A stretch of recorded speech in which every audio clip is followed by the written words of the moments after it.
कबीरा खड़ा बाजार में मांगे सबकी खैर, न काहू से दोस्ती न काहू से बैर। हेलो नाजरीन, अल कबीर इस्लामिक चैनल पर आपका स्वागत है। आप सभी मोमिनों को अल कबीर इस्लामिक चैनल की तरफ से अस्सलाम वालेकुम व आदाब। नाजरीन, आप जनाब को इस वीडियो में सबूतों के साथ साबित किया जाएगा कि जन्नत ए बैतूल यानी सदा सुखी रहने वाला मुकाम कैसे हासिल होगा, जिसके लिए हर मजहब का इंसान अपने अपने हिसाब से प्रयत्नशील है।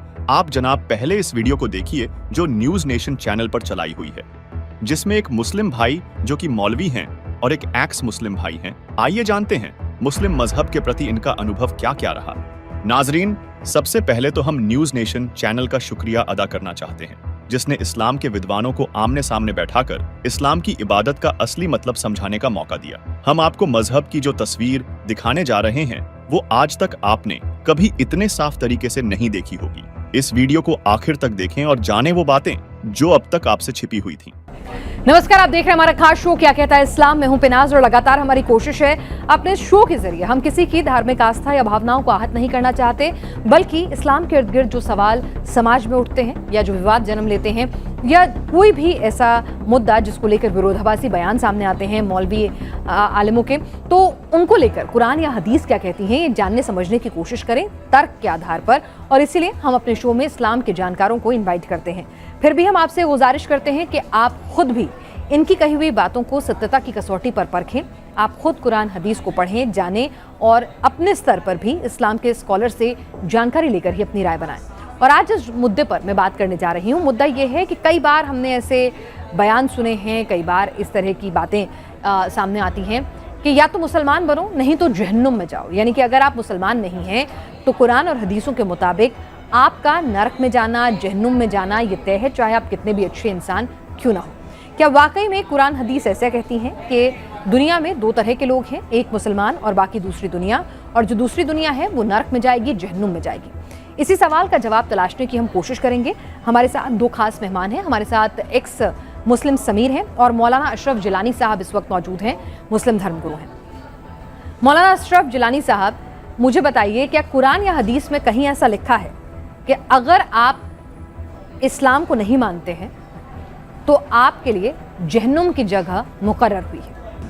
देखिए मैडम, ये इस तरह की बातें बिल्कुल जाहिलाना गुफ्तगू है, जाहिलाना बातें हैं। ऐसा कहीं भी कुरान और हदीस में बिल्कुल नहीं लिखा है। अगर कुरान और हदीस में ऐसा लिखा होता तो कुरान सिर्फ मुसलमानों के लिए ही नाजिल होता। हालांकि कुरान इंसान की हिदायत के लिए नाजिल हुआ है, इंसानी हिदायत के लिए नाजिल हुआ, और उस कुरान में साफ साफ मज़हब की भी आज़ादी है। जिस मज़हब में ला इकराह फि दीन जैसा जुमला हो कि दीन में कोई ज़बरदस्ती नहीं है, लकुम दीनकुम वलिया दीन जैसी आयत हो, वहाँ पर इस तरह की बातें करना ये सरासर जहालत पर मबनी है। और कैसे ऐसे लोग आ जाते हैं कि जो कुरान और हदीस पर बगैर रिसर्च किए इस तरह की गुफ्तगू करते हैं कि अगर आप मुसलमान नहीं हैं तो आपका जहन्नम में जाना। भाई, हिदायत देना अल्लाह के इख्तियार में है। ये बात ठीक है कि मोमिन ही जन्नत में जाएगा, लेकिन इसका मतलब ये नहीं है कि आप जल्दी से इस्लाम कबूल कर लीजिए। दावत देने का हुक्म है। इस्लाम में जबरदस्ती का कोई भी हुक्म नहीं है। ये ठीक है कि लिखा हुआ है दीन में कोई जबरदस्ती, धर्म परिवर्तन जबरदस्ती मत कराओ, ये ठीक है, ये लिखा है। लेकिन आपने कहा कि ये भी ठीक है कि मोमिन ही जन्नत में जाएगा, यानी जन्नत सिर्फ और सिर्फ मुसलमान को ही नसीब होगी, ऐसा लिखा है। बेशक। अब आप सुनिए, आपने खुद कहा सिर्फ मोमिन ही जन्नत में जाएगा। मोमिन जो अल्लाह को मानता है, आपने खुद ये परिभाषा मुझे बताई, मैंने नहीं कहा। ठीक है, यहाँ तक तो मैं सही हूँ। तो मैंने आपसे पूछा क्या हिंदू को जन्नत नसीब हो सकती है? जी जी मैडम, हिंदू को जन्नत नसीब हो सकती है। मन क़ाल ला इलाहा इल्लल्लाह फदखल जन्नह, साफ साफ हदीस शरीफ में मौजूद है। जिसने ला इलाहा इल्लल्लाह पढ़ा उसे जन्नत की बशारत दे दो। मतलब पहले उससे पहले ये पढ़ना पड़ेगा तभी जन्नत नसीब होगी। अगर वो सिख भी पढ़ता है क्यों नहीं जाएगा? अच्छा, यानी कि पहले मुझे पढ़ना होगा तभी जन्नत नसीब होगी? नहीं, माफ कीजिए, ओहो माफ कीजिए, मैं समझ नहीं पा रही हूँ। मैं जन्नत में जाने का ये सूत्र है। अच्छा, जन्नत को जाने का एक ही त्यागी सूत्र मैडम, है। आप फिर बात को घुमा रही हैं। नहीं, मैं क्यों घुमाऊंगी सर, मैं तो बस समझना मेरे चाह रही कहने हूँ का कि मतलब ये कि भाई जन्नत कैसे नसीब होगी, मतलब बस जब नहीं, तक नहीं, ये नहीं जन्नत में पढ़ूंगी तब जाने तक का- जन्नत नहीं नसीब भाई होगी। जन्नत खुदा की, जन्नत किसी के, मैडम जन्नत किसी के बाप की बपौती नहीं है, अल्लाह की मिल्कियत है वो। अच्छा, और अल्लाह अपना सूत्र, अल्लाह ताला अपने लिए ये तमाम कानून राइज करके रखा है कि जिसने मेरा कलमा पढ़ा, तो कलमा वो पढ़ने जन्नत के में साथ तो जाएगा। मैं मुसलमान हो जाऊंगी? नहीं, ऐसा नहीं होगा। अब इसमें आप वो क्या नाम है, दिगर यानी अगर मुझे जन्नत अवतार को चाहिए तो लेके- मुझे मुसलमान बनना होगा कलमा पढ़ के, सही समझी नहीं, मैं? ऐसा कौन बोला आप मुसलमान हो आपने तो जाएंगे? कहा कि मतलब आपको कलमा पढ़ना होगा, कलमा पढ़ने के बाद मुसलमान माफ बनते हैं कि नहीं? कीजिएगा, समीर, आप समीर, बात को सॉरी घुमा सॉरी सॉरी, रही हैं। एक मिनट में हमने घुमा नहीं रही सिर्फ ये सर, कहा कि आप ही की मन बात में से काला बात ला निकाल रही हूँ। इलाहा मेरे को क्या इल्लल्लाह। शौक है कि समीर, कलमा मन पढ़ने के काला- बाद क्या आदमी मुसलमान बनता है या नहीं? मतलब पढ़ना जरूरी होता है ना शायद। चलिए कुछ चलिए, ठीक है। बातें इन्होंने की है, मैं पहले उसको कोट करते हुए जवाब देना चाहूँगा। और जिस सब्र और जिस खामोशी के साथ मैंने हज़रत की बात को सुना है, मैं उम्मीद करता हूँ कि ये भी उसी तरीके से सुनेंगे, मुकम्मल बात करने देंगे तो एक अच्छी बातचीत हो जाएगी। इन्होंने बहुत सारी बातें की है, बहुत सारी बातें घुमाने की कोशिश की है, लेकिन दो बड़ी गलती हज़रत ने कर दी अपनी बातों के अंदर। गलती नंबर एक तो इन्होंने एक हदीस पढ़ी, मन काला ला इलाहा इल्लल्लाहु मुखलिसन दखलल जन्नता। इन्होंने इस हदीस को अधूरा पढ़ा। इन्होंने पढ़ा मन काला ला इलाहा इल्लल्लाहु दखलल जन्नता। मुखलिसन का लफ्ज़ इन्होंने जानबूझकर नहीं पढ़ा, क्योंकि इन्हें पता है कि वहाँ पे मुखलिसन का लफ्ज़ जो है वो इखलास के लिए आया है, यानी सिर्फ खालिस अल्लाह के लिए, सिर्फ एक अल्लाह के लिए जिसने कलमा ला इलाहा इल्लल्लाह पढ़ा दिल से मुखलिसन इखलास के साथ कि सिर्फ अल्लाह ही के लिए पढ़ता हूँ, वो जन्नत में दाखिल होगा। नंबर एक। नंबर दो की गलती जो इन्होंने की है अपनी बात के अंदर, इन्होंने ईमान की डेफिनेशन बताते हुए ये बताया है कि ईमान ये है कि जो अल्लाह पर ईमान रखे और नेक आमाल करे। इन्होंने असल में कुरान की वो आयत जो है कोट की है, इन्नल्लज़ीना आमनू व अमिलुस्सालिहाति व तवासौ बिल हक़्क़ि व तवासौ बिस्सब्र, लेकिन इन्होंने ईमान की इंटरप्रिटेशन गलत बताई है। ईमान की ये अधूरी इंटरप्रिटेशन है। ईमान की मुकम्मल इंटरप्रिटेशन ये है कि जो अल्लाह पर ईमान रखे, अल्लाह को सिर्फ एक खुदा जाने और उसके रसूल मोहम्मद रसूलुल्लाह पर भी ईमान लाए। जो रसूलुल्लाह पर ईमान नहीं लाता, सिर्फ अल्लाह पर ईमान लाता है, वो मोमिन हो नहीं सकता। तो आपको सिर्फ एक ईश्वर की जलेबी दे करके ये यहाँ पर आपको बता सकते हैं कि इस्लाम तो जो है एक ईश्वर है, उसमें मानता है, आप मानोगे तो आप जन्नत जाओगे, लेकिन ये रसूलुल्लाह को किससे रिप्लेस करेंगे? अब ये नहीं, ये कह कहेंगे रहे हैं श्री कलमा राम, पढ़ना जरूरी है, वो अब ये सूत्र कहेंगे पढ़ना श्री जरूरी राम है। भी मैसेंजर नहीं है। नहीं, एक सेकंड समीर, मेरे को एक कंफ्यूजन जो दर्शकों को भी हो सकता है, मुझे भी हुआ है। इन्होंने कहा कि ये कलमा पढ़ लेंगे तो चाहे वो हिंदू हो, सिख हो, कोई भी धर्म का हो, वो ये कलमा पढ़ लेगा। इन्होंने पढ़ के सुनाया, मेरे को वो आता नहीं है तो मैं तो नहीं पढ़ के सुना सकती, आपने तो सुना होगा, आपको आता भी होगा। वो पढ़ लें तो पढ़ने के बाद हिंदू सिख भी एलिजिबल हो जाएंगे जन्नत के लिए। वो क्या है कहानी? पढ़ने से मुराद क्या है? पढ़ने से मुराद ये नहीं कि सिर्फ जबान से कह दिया, दिल से इकरार करना ला इलाहा इल्लल्लाह, नहीं है कोई खुदा ईश्वर भगवान अल्लाह के सिवा। आप जिनको मानते हो सब बेकार, सिर्फ अच्छा। अल्लाह। तभी नहीं मैं है कोई जन्नत के लिए खुदा qualify हूं। ईश्वर जो है खुदा के अलावा, और मोहम्मद रसूलुल्लाह और मोहम्मद अल्लाह के रसूल हैं।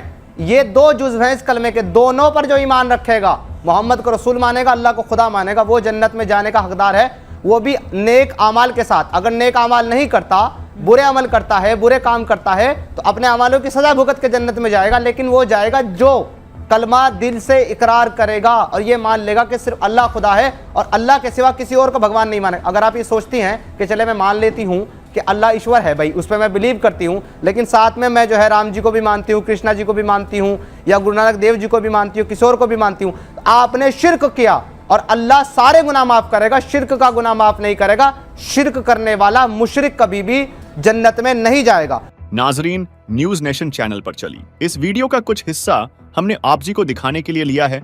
आप सभी से गुजारिश है कि इस पूरी मुकम्मल वीडियो को देखने के लिए इसका लिंक हमने डिस्क्रिप्शन में दिया है, वहां से आप सभी देख सकते हैं। नाजरीन, मौलाना अशरफ जिलानी और जनाब एक्स मुस्लिम समीर ने एक बात को साफ तौर पर कह दिया कि कुरान का ज्ञान देने वाला अल्लाह, जिसे मुसलमान पूरी दुनिया का और अपना खुदा मानते हैं, वही सच्चा खुदा है।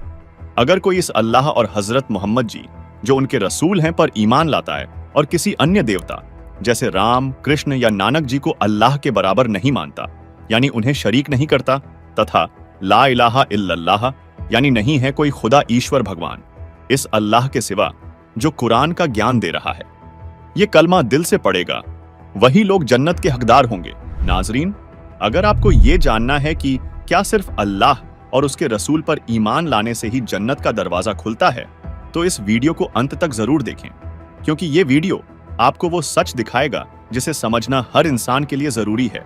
नाजरीन, सबसे पहले तो हम तहे दिल से न्यूज नेशन चैनल का शुक्रिया अदा करना चाहेंगे। उन्होंने इस्लाम के विद्वानों को एक मंच पर लाकर इस्लाम की इबादत और उसके सही मायनों को दुनिया के सामने इस्लाम के विद्वानों के खुद के शब्दों में पेश करने का मौका दिया। अगर आप जानना चाहते हैं कि इन विद्वानों ने क्या कहा और इस्लाम की इबादत का असली मतलब क्या है, तो आखिर तक इस वीडियो को देखते रहें। नाजरीन, अब हम आप सभी से गुजारिश करते हैं कि ध्यान से सुने, क्योंकि हम आपको संत रामपाल जी के विचार, उनके सत्संगों के आधार से इस विषय पर आपको वो हकीकत बताएंगे जो पूरी तरह से शास्त्रों से प्रमाणित है। आपको वो सच जानने का मौका मिलेगा जो आसमानी किताबों में छुपा हुआ है। जिस न्यूज नेशन चैनल की वीडियो से कुछ अंश दिखाकर हम आपके रूबरू कर रहे हैं, उस पूरी वीडियो का लिंक हमने इसी वीडियो के डिस्क्रिप्शन में दे दिया है। आप उसमें से देख सकते हैं कि हमने इसमें कुछ गलत तो नहीं ले लिया।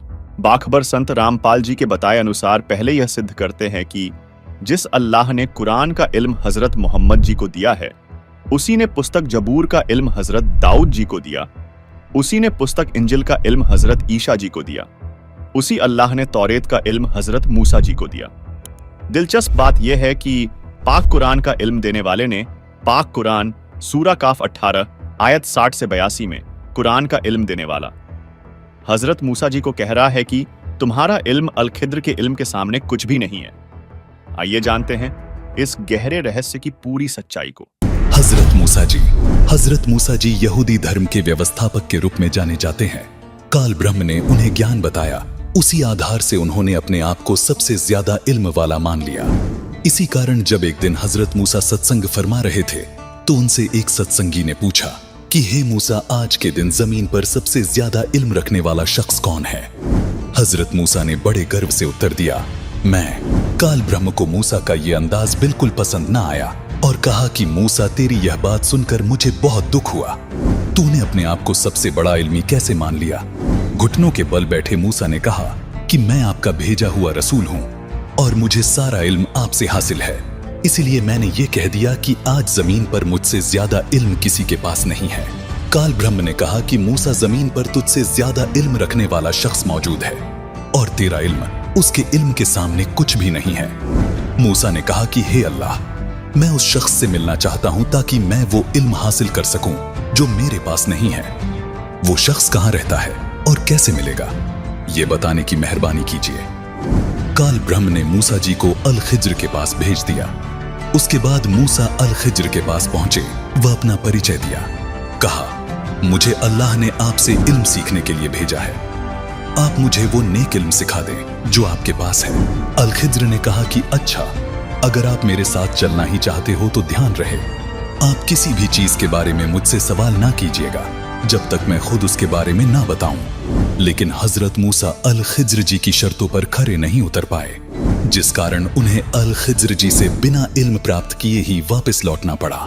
हजरत मूसा को मिलने वाले अल खिज्र कोई और नहीं बल्कि स्वयं कबीर परमात्मा ही थे। नाजरीन, पाक कुरान और अन्य तीनों पाक किताबें जबूर, तौरेत और इंजिल में वो इल्म नहीं है जो अल खिज्र यानी अल कबीर जी के ज्ञान के सामने कुछ भी नहीं है। इसी वजह से कुरान में सूरत फुरकानी 25 आयत 59 में बताया गया है कि इस गहरे ज्ञान को जानने के लिए आपको किसी बाखबर यानी तत्वदर्शी संत से पूछो। यह भी स्पष्ट होता है कि चारों पाक किताबें, पाक कुरान और पाक बाइबल जिसमें तौरेत, जबूर और इंजिल तीनों को इकट्ठा करके बाइबल ग्रंथ का नाम दिया गया है, का इल्म भी अल कबीर जी के इल्म के सामने अधूरा है। इस रहस्य को समझने के लिए कुरान का इल्म देने वाला सूरत फुरकानी 25 आयत 59 में कह रहा है कि संपूर्ण इल्म के लिए बाखबर संत के पास जाओ। यानी पाक कुरान और पाक बाइबल में उस अल्लाह का इल्म नहीं है जिसने 7 दिन में सृष्टि की रचना की, यानी सारी कायनात को बनाया और ऊपर आसमान में अपने तख्त यानी सिंहासन पर जा बैठा। इससे यह साफ हो जाता है कि जिसने कुरान और बाइबल का इल्म दिया वो सारी कायनात को बनाने वाला अल्लाह नहीं है, क्योंकि कुरान का ज्ञान देने वाला खुद सूरत फुरकानी 25 आयत 59 में कह रहा है कि जिसने सारी कायनात को बनाया उस अल्लाह हू अकबर की जानकारी किसी बाखबर यानी तत्वदर्शी संत से पूछो। कुरान का ज्ञान देने वाले ने पाक कुरान के सूरा काफ 18 आयत 60 से 82 में हजरत मूसा जी को भी उसी इल्म के लिए अल खिज्र यानी अल कबीर जी के पास भेजा।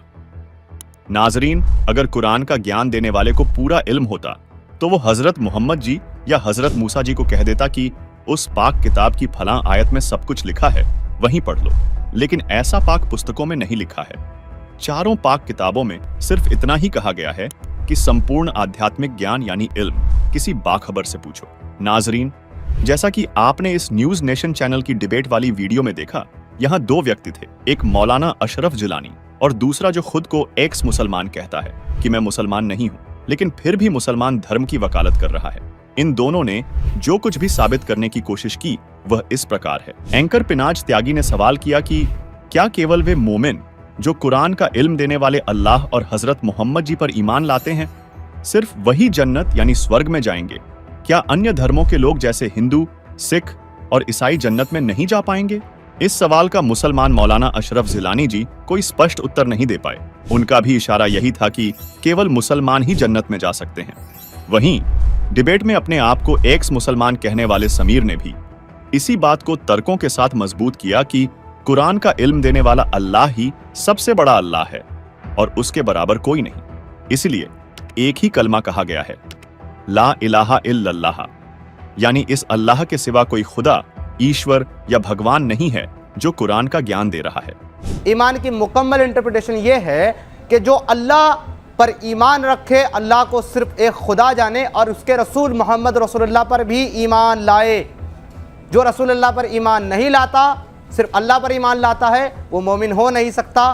तो आपको सिर्फ एक ईश्वर की जलेबी दे करके ये यहाँ पर आपको बता सकते हैं कि इस्लाम तो जो है एक ईश्वर है, उसमें मानता है, आप मानोगे तो आप जन्नत जाओगे। लेकिन ये रसूलुल्लाह को किससे रिप्लेस करेंगे?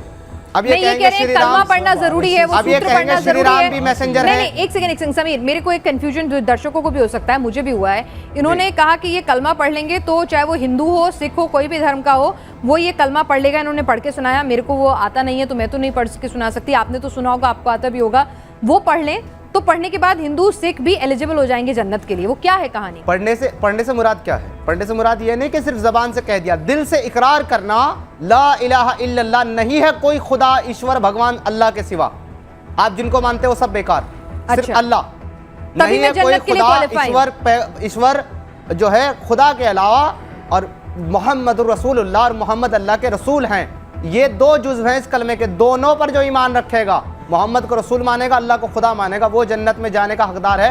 वो भी नेक आमाल के साथ। अगर नेक आमाल नहीं करता, बुरे अमल करता है, बुरे काम करता है, तो अपने अमालों की सजा भुगत के जन्नत में जाएगा। लेकिन वो जाएगा जो कलमा दिल से इकरार करेगा और ये मान लेगा कि सिर्फ अल्लाह खुदा है और अल्लाह के सिवा किसी और को भगवान नहीं माने। अगर आप ये सोचती हैं कि चले मैं मान लेती हूँ कि अल्लाह ईश्वर है, भाई उस पर मैं बिलीव करती हूँ, लेकिन साथ में मैं जो है राम जी को भी मानती हूँ, कृष्णा जी को भी मानती हूँ, या गुरु नानक देव जी को भी मानती हूँ, किसी और को भी मानती हूँ, आपने शिर्क किया और अल्लाह सारे गुनाह माफ़ करेगा, शिर्क का गुनाह माफ़ नहीं करेगा। शिर्क करने वाला मुशरिक कभी भी जन्नत में नहीं जाएगा। तो नाजरीन, देखा आपने कि इस एक्स मुसलमान समीर ने मुसलमान सिद्धांत को कितनी दृढ़ता से स्पष्ट किया है।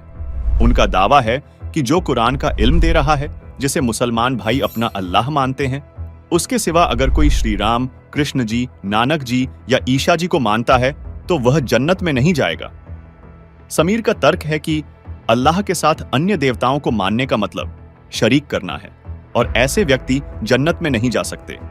यहां तक कि वह एंकर से कहता है कि अगर आप हिंदू हैं तो आप जन्नत नहीं जा पाएंगे जब तक आप कुरान का इल्म देने वाले को पूर्ण अल्लाह नहीं मानते और हजरत मोहम्मद जी को अल्लाह का रसूल स्वीकार नहीं करते। नाजरीन, मुसलमान समाज को यही गलती लगी है कि वो पाक कुरान को ठीक से समझ नहीं पाए। कुरान इल्मदाता अपने से अन्य को अल्लाह बता रहा है, उसी पर ईमान लाने को कह रहा है, जिसके विषय में सूरत फुरकानी 25 आयत 59 में बताया है कि जिसने 6 दिन में इस सारी कायनात को बनाया फिर तख्त पर जा विराजा, वह पूर्ण खुदा है, वह है अल्लाह, जिसका वर्णन पवित्र बाइबल ग्रंथ में भी उत्पत्ति अध्याय में मिलता है कि ईश्वर ने 6 दिन में सृष्टि की उत्पत्ति का कार्य पूरा किया, फिर ऊपर आसमान में विश्राम किया। उस अल्लाह के बराबर कोई खुदा नहीं है। जो इस बात पर ईमान यानी विश्वास लाता है और जो कुरान का ज्ञान दे रहा है, वह तो कह ही रहा है कि सृष्टि का रचनाकर्ता कोई और है, वह अल्लाह है। उसी पर ईमान लाने की बात इस कलमा में कही है, ला इलाहा इल्लल्लाह। दूसरी बात यह है कि कुरान पाक बोलने वाले खुदा ने स्पष्ट किया है कि जो भी मुसलमान हजरत मोहम्मद सल्लल्लाहु अलैहि वसल्लम की बताई हुई बातों पर ईमान नहीं लाएगा, यानी उनकी बातों पर विश्वास नहीं करेगा कि हजरत मोहम्मद जी ही कुरान पाक बोलने वाले का रसूल अर्थात संदेश वाहक है, और जो भी मुसलमान भाई इस बात को भी नहीं मानता है कि जिस खुदा ने पूरी कुरान पाक का ज्ञान दिया है वही कुरान पाक बोलने वाला खुदा सूरत फुरकान 25 आयत 59 में अपने से ऊपर किसी और को अल्लाह ताला बता रहा है, जो भी उपरोक्त दोनों बातों को नहीं मानता है वह जन्नत का अधिकारी नहीं हो सकता है। क्या हजरत मोहम्मद जी झूठ बोलते हैं? आसमानी इष्ट देवता ने फरमाया है कि इस बात पर यकीन नहीं रखता है कि हजरत मोहम्मद मुस्तफा सल्लल्लाहु अलैहि वसल्लम पर खुदा ने कुरान पाक का इल्म अर्थात ज्ञान दिया है, वह शख्स जन्नत अर्थात स्वर्ग का मुकाम हासिल नहीं कर सकता। नाजरीन, बाखबर संत रामपाल महाराज जी भी इन्हीं उसूलों अर्थात सिद्धांतों को मजबूती के साथ दृढ़ करते हैं कि जिस खुदा ने पूरी कायनात को बनाया केवल उसी खुदा ए पाक की इबादत अर्थात पूजा करनी चाहिए, और वही अल्लाह ताला सभी मखलूक को पालने वाला है। वही खुदा ए पाक सभी पापों का नाश करके सुखी करता है। जो सभी मखलूक का मालिक परवरदिगार है वह कबीर अल्लाह ताला है, और इसके अलावा सभी देवताओं फरिश्तों का भी एहतराम यानी सम्मान करो, लेकिन पूजा यानी इबादत किसी भी फरिश्ते या देवता की नहीं करनी है। बाखबर संत रामपाल जी महाराज उदाहरण देते हुए कहते हैं कि जैसे एक पतिव्रता पत्नी अपने पति के प्रति समर्पित होती है, उसके समान अन्य किसी को भी स्वप्न में भी नहीं सोचती है, और परिवार के सभी सदस्यों का सम्मान अर्थात एहतराम भी करती है, सभी के साथ प्यार से व्यवहार करती है, उनको नमस्कार या सलाम भी करती है।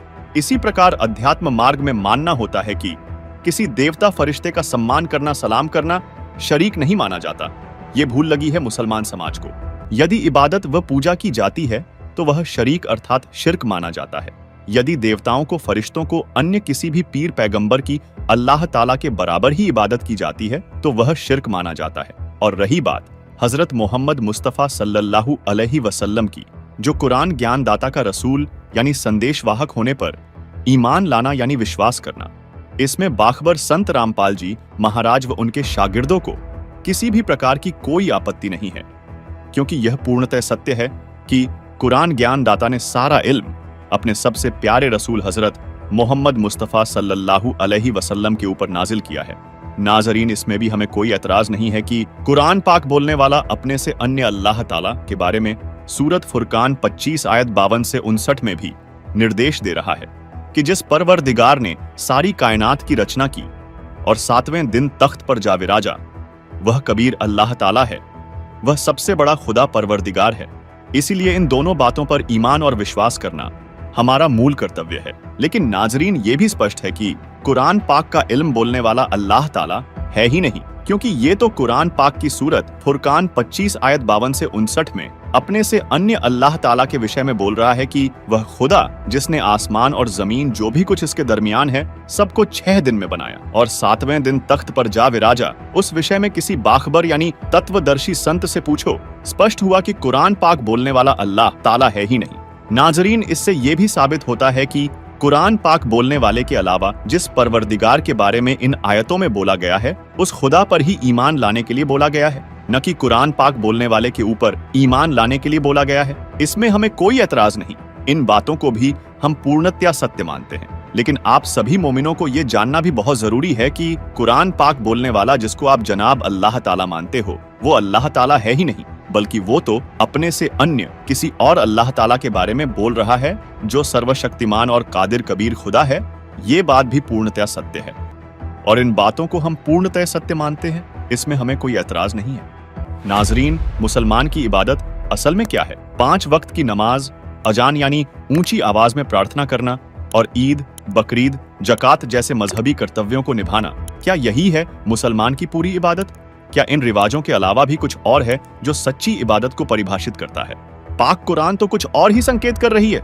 नाजरीन, ध्यान देने योग्य बात यह है कि जिसने कुरान ए पाक का इल्म हजरत मोहम्मद मुस्तफा सल्लल्लाहु अलैहि वसल्लम जी को बताया, वो तो कह रहा है कि जो अल्लाह ताला पर ईमान लाएगा, अल्लाह के साथ साथ अन्य को नहीं पूजेगा यानी इबादत नहीं करेगा तथा सच्चा कलमा यानी मंत्र का जाप करेगा, वही जन्नत में जाएगा। नाजरीन, आप जनाब से गुजारिश है कि विचार करें, पाक कुरान का इल्म बोलने वाला तो अपने से अन्य को अल्लाह ताला कह रहा है कि जो अल्लाह पर ईमान लाएगा और कलमा की सच्ची इबादत करेगा, उस शख्स को सबसे पहले ये मालूमात करना जरूरी है कि वो अल्लाह ताला कौन है जिस पर ईमान लाने के लिए कुरान पाक बोलने वाला फरमा रहा है, और फिर इसके बाद ये साबित करना होगा वो सच्चा कलमा यानी मंत्र कौन सा है जिससे खुदा ए पाक की सही जानकारी हो।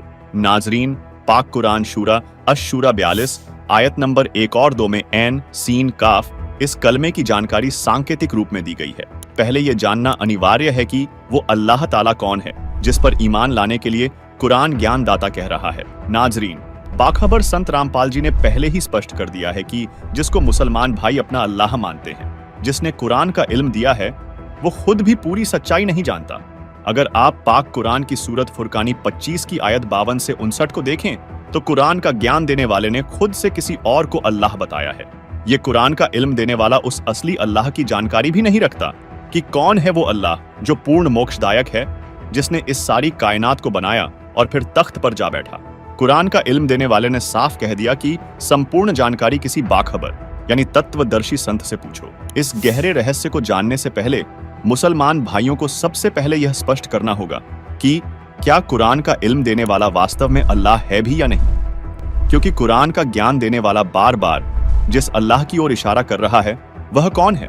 इस सवाल का जवाब जानने के लिए इस वीडियो में हमारे साथ अंत तक बने रहें।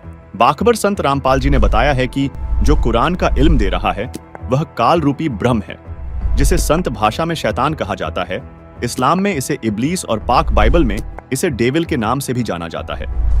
यही वह शक्ति है जिसने चारों पाक किताबों जबूर, तौरेत, इंजिल और कुरान का ज्ञान दिया है। इसी ने चारों वेद ऋग्वेद, यजुर्वेद, सामवेद और अथर्ववेद का ज्ञान भी प्रदान किया और चारों वेदों का ज्ञान श्रीमद् भगवद गीता के रूप में दिया। सबसे महत्वपूर्ण बात यह है कि इसी ने आसमानी किताबों में इशारा किया है कि मैं उस अल्लाह की जानकारी नहीं रखता जिसने इस सारी कायनात को बनाया, और असली यानी सबसे बड़े अल्लाह को पहचानने और संपूर्ण ज्ञान प्राप्त करने के लिए आपको बाखबर यानी तत्वदर्शी संत के पास जाना होगा। यह बात पाक कुरान सूरत फुरकानी 25 आयत 59, गीता अध्याय 4 श्लोक 34, यजुर्वेद अध्याय 40 मंत्र 10 सहित और भी आसमानी किताबों के अंदर कई आयतों, श्लोकों और मंत्रों में कही गई है कि तत्वज्ञानी विद्वान से पूछो। अपने आत्माओं, यही परमात्मा, यही भगवान, ये ब्रह्म है जो कुरान शरीफ का ज्ञान प्रदान कर रहा है, और इसी ने श्रीमद् भगवत गीता और वेदों का ज्ञान दिया। श्रीमद् भगवत गीता अध्याय नंबर 4 के श्लोक नंबर 34 में यही कहा है, गीता ज्ञानदाता जिसको पूरा हिंदू समाज अपना भगवान मानता है, वो भी कह रहा है कि मैं नहीं जानता उस पूर्ण परमात्मा, परम अक्षर ब्रह्म, उस अल्लाह कबीर यानी सबसे बड़े भगवान की जानकारी गीता ज्ञानदाता भी नहीं रखता। उसने भी ऑप्शन छोड़ दिया है कि उस तत्वदर्शी संत की खोज कर जो तत्व ज्ञान को जानता हो। गीता अध्याय नंबर 4 के श्लोक नंबर 34 में कहा कि अर्जुन, उस तत्व ज्ञान को तू तत्वदर्शी संतों के पास जाकर समझ। उनको दंडवत प्रणाम करने से, कपट छोड़कर उनकी नम्रता पूर्वक प्रश्न करने से वो तत्वदर्शी संत तुझे उस परमात्म, उस तत्व ज्ञान का उपदेश करेंगे। इससे सिद्ध है कि गीता ज्ञानदाता भी उस तत्व ज्ञान से परिचित नहीं है जो ज्ञान खुद परमात्मा ने आकर अपने मुख कमल से बोला है। और इसी प्रकार कुरान शरीफ, कुरान मजीद सूरत फुरकान 25 और आयत नंबर 52 से 59 में स्पष्ट किया है कि वो कबीर नामक अल्लाह है जिसके विषय में ये काफिर नहीं मानते। इनकी बातों में मत आना, संघर्ष करना, इनके कहने से टल मत जाना। हजरत मोहम्मद को उसका अल्लाह जो कुरान शरीफ का ज्ञानदाता, वो कह रहा है कि जिस परमेश्वर ने 6 दिन में ज़मीन और आसमान के बीच जो कुछ भी है उसने 6 दिन में रचना की और 7वें दिन तख्त पर जा बैठा, विश्राम किया। वो है क्रिएटर। तो उसकी खबर तो कुरान शरीफ का ज्ञानदाता भी ना जानता। ऐसे ही वेद ज्ञानदाता भी यही है जो कुरान शरीफ का ज्ञानदाता, गीता का ज्ञानदाता है। ये कभी किसी के समक्ष नहीं आता, ये गुप्त होकर कार्य करता है। वेदों का ज्ञान भी इसी ने दिया है। यजुर्वेद अध्याय नंबर 40 के श्लोक नंबर 10 में स्पष्ट कर दिया है कि कोई तो भगवान को असंभवात कहता है कि वो कभी जन्म नहीं लेता, निराकार है, और कोई कहता संभवात यानी राम और कृष्ण जैसे अवतार रूप धारण करके आता है। लेकिन वो कैसा है, अवतार धारण करता है या नहीं करता है, वो निराकार है या साकार है, उसकी जानकारी तो धीराणाम तत्वदर्शी संत बताते हैं, उनसे सुनो। तो इसे सिद्ध है कि वेद ज्ञानदाता भी अधूरा ज्ञान रखता है, उस कंप्लीट गॉड का कंप्लीट स्पिरिचुअल नहीं रखता। तो वेद ज्ञान भी इनकम्प्लीट है। वो कंप्लीट स्पिरिचुअल नॉलेज जो great God complete God given है वो इस दास के पास उपलब्ध है, आकर कल्याण कराओ। अब चौथे अध्याय के 34वें श्लोक में देखिए, अध्याय नंबर 4 का श्रीमद् भगवद गीता। अब हम 34वां पढ़ेंगे। उस ज्ञान को जो सच्चिदानंद घन ब्रह्म ने अपने मुख कमल से बोला है, उस सच्चिदानंद घन ब्रह्म की वाणी वाले उस तत्व ज्ञान को, उस ज्ञान को तू तत्वदर्शी ज्ञानियों के पास जाकर समझ, उनको भली भांति दंडवत प्रणाम करने से, उनकी सेवा करने से और कपट छोड़कर सरलता पूर्वक प्रसन्न करने से वे परमात्म तत्व को भली भांति जानने वाले ज्ञानी महात्मा तुझे उस तत्व ज्ञान का उपदेश करेंगे। इससे क्या सिद्ध हुआ कि गीता ज्ञान दाता भी उस अल्लाह अकबर, अल्लाह कबीर यानी पूर्ण परमात्मा परम अक्षर ब्रह्म के विषय में जानकारी नहीं रखता। उसकी पूजा की विधि भी श्रीमद् भगवद गीता में नहीं है, उसने ऑप्शन छोड़ दिया। यही अल्लाह, यही भगवान, ये ब्रह्म सरपुरुष कहते हैं हम इसको ब्रह्म कहते हैं। इसी ने पवित्र कुरान शरीफ का ज्ञान बोला है और वो भी स्पष्ट कर रहा है कि हे हजरत मोहम्मद, मैं उस अल्लाह अकबर, उस अल्लाह कबीर के बारे में जानकारी नहीं रखता जिसने 6 दिन में सृष्टि रची, 7वें दिन तख्त पर जा बैठा, वो है अल्लाह अकबर। उसकी जानकारी किसी बाखबर से पूछ लो। इससे सिद्ध है कि कुरान शरीफ का ज्ञानदाता भी अल्पज्ञ है, उस परमात्मा के बारे में नहीं जानता है, और गीता ज्ञानदाता और कुरान शरीफ का ज्ञानदाता भी उस अल्लाह अकबर से अपरिचित है। तो इससे सिद्ध है कि ना तो गीता ज्ञानदाता वो समर्थ परमात्मा है, एक जिसको हम कुल का मालिक कहते हैं, जो केवल पूज्य है, और न ही कुरान शरीफ का ज्ञानदाता उस परमात्मा से परिचित है, अल्लाह अकबर से।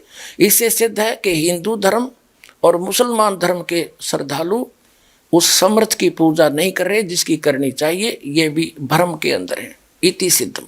अब ये प्रमाण करते हैं। यजुर्वेद देखिएगा, यजुर्वेद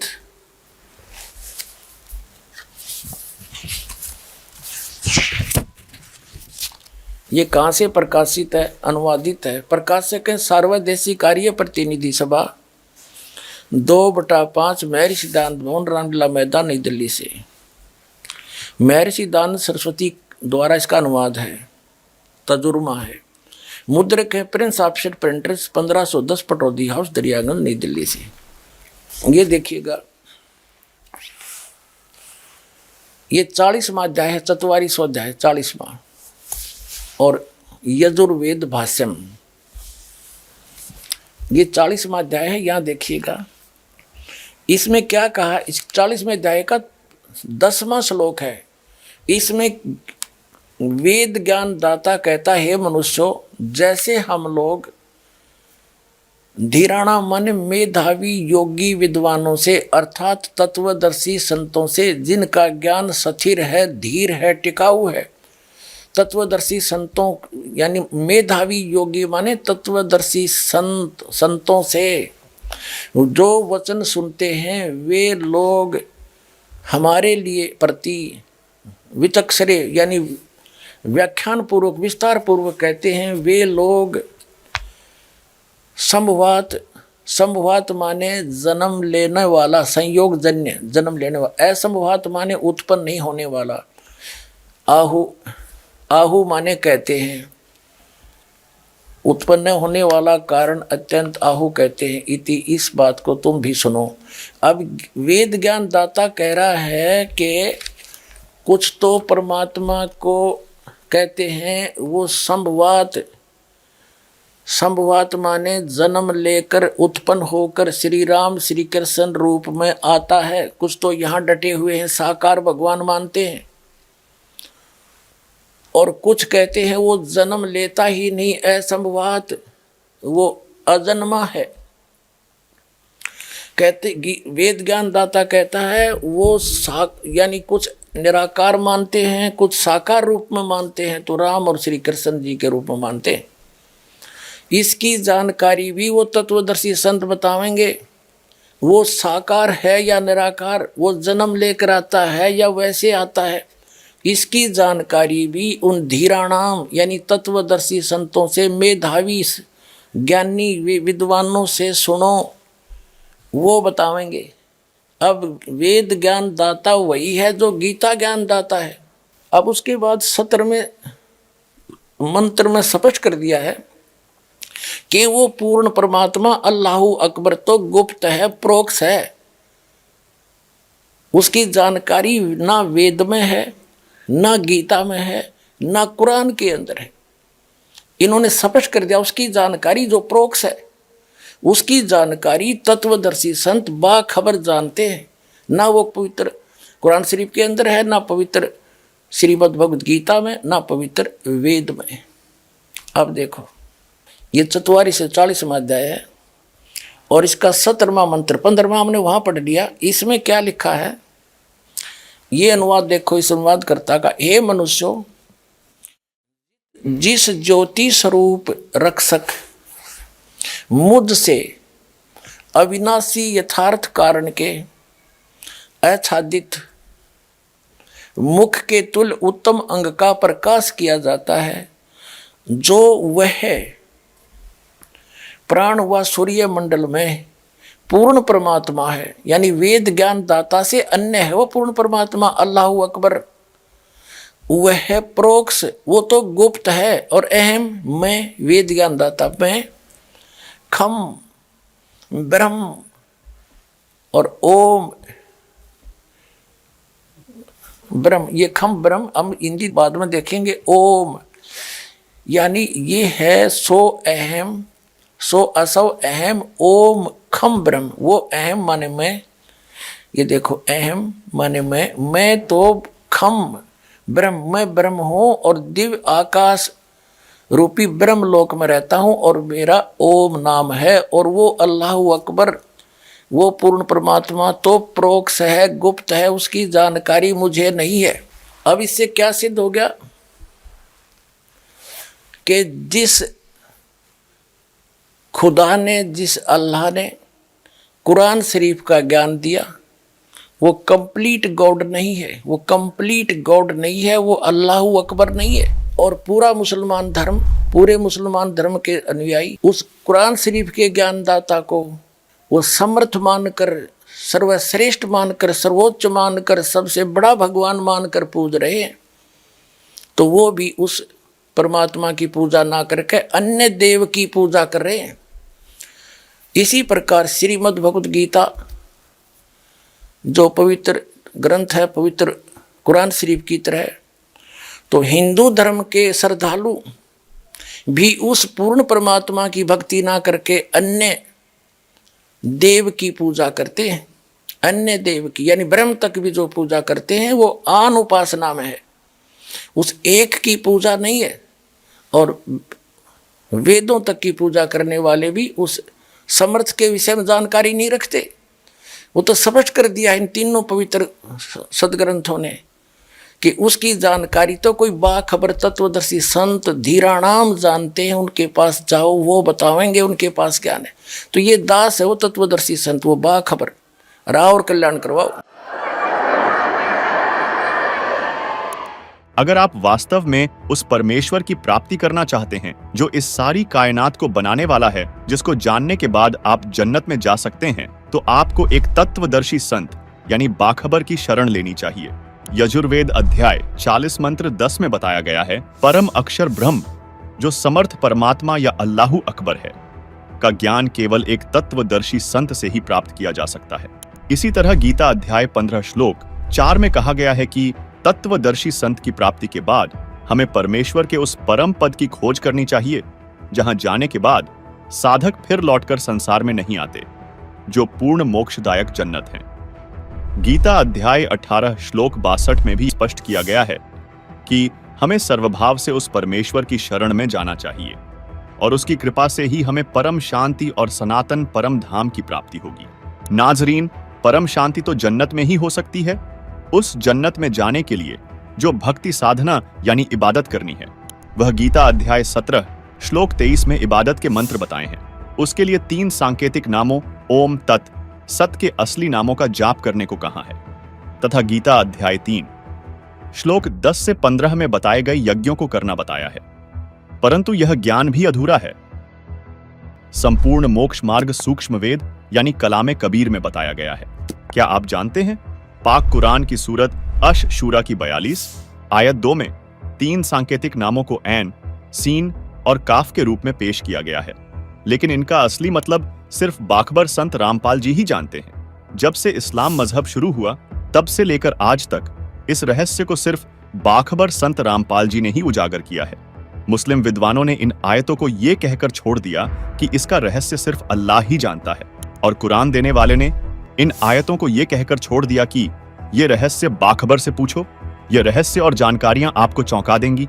जानिए इन रहस्यमयी संकेतों के सही मायने और इनका मकसद, और साथ ही इन सांकेतिक अल्फाजों को खोलकर बताने वाले रूहानी शख्सियत बाखबर संत रामपाल जी महाराज जी के विषय में आज हम एक ऐसे ही महापुरुष के जीवन की गाथा के बारे में जानेंगे जिनका संघर्ष सुनहरे अक्षरों में इतिहास के पन्नों में लिखे जाने योग्य है। 8 सितंबर 1951 का वो पाक दिन था जिस दिन भारत की पावन धरती पर एक ऐसे महापुरुष का अवतरण हुआ जिन्होंने हम जीवों के उद्धार के लिए अपना जीवन न्यौछावर कर दिया, जिन्होंने खुदा के सच्चे इल्म को जन जन तक पहुंचाने के लिए अपनी जान हथेली पर रख दी, नौकरी, घर परिवार सब कुछ त्याग दिया। ऐसे महान संत जो परमार्थ के लिए अपना सर्वस्व वार दें, इस धरा पर यदा कदा ही प्रकट होते हैं। पाक हिंदू मजहब में जन्म होने के बाद भी इस महापुरुष ने हर धर्म के लोगों के हित की सोची। हम बात कर रहे हैं बाखबर संत रामपाल जी महाराज जी की, जिन्हें परमार्थ के मार्ग पर कदम रखने के बाद अनेकों संघर्षों का सामना करना पड़ा, पर उन्होंने कभी पीछे मुड़कर नहीं देखा। संत रामपाल जी महाराज जी का जन्म 8 सितंबर 1951 को हरियाणा के छोटे से गांव धनाना में हुआ।